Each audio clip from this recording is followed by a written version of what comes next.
रहूं या ना रहूं, भारत ये रहना चाहिए। जो बात मैं आपसे कर रहा हूं, क्या आप लोग बता सकते हैं आपके यहाँ कितने लोगों को कोरोना हुआ? आपकी नजर में कोई कोरोना किसी को हुआ हो? मेरी नजर में आज तक मुझे एक व्यक्ति भी नहीं मिला है।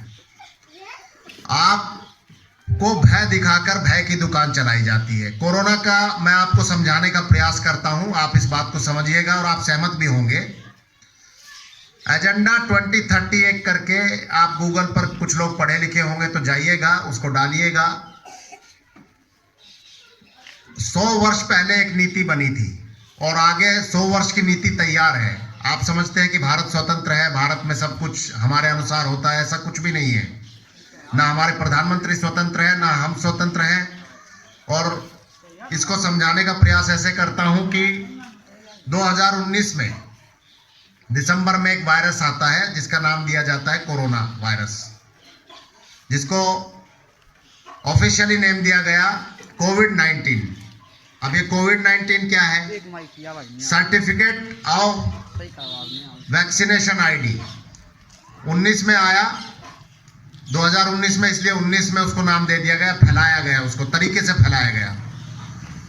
उनको डीएनए का अंदाजा नहीं था भारत का कि भारत में ये काम नहीं करेगा। वो यहाँ मार खा गए, क्योंकि यूरोप ठंडा होता है, वहाँ के देश ठंडे होते हैं, तो वहाँ वैक्सीन की ज़रूरत पड़ती रहती है, समय समय पे वैक्सीन लगाई जाती है।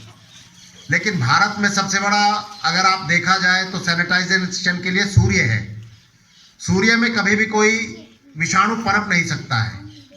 यहाँ तो सूर्य निकलता रहता है, कभी कभार ही ऐसा होता है जैसा आज मौसम है, सूर्य नहीं निकल रहे हैं, लेकिन कल निकल आएंगे तो सारे बैक्टीरिया वो खत्म कर देते हैं।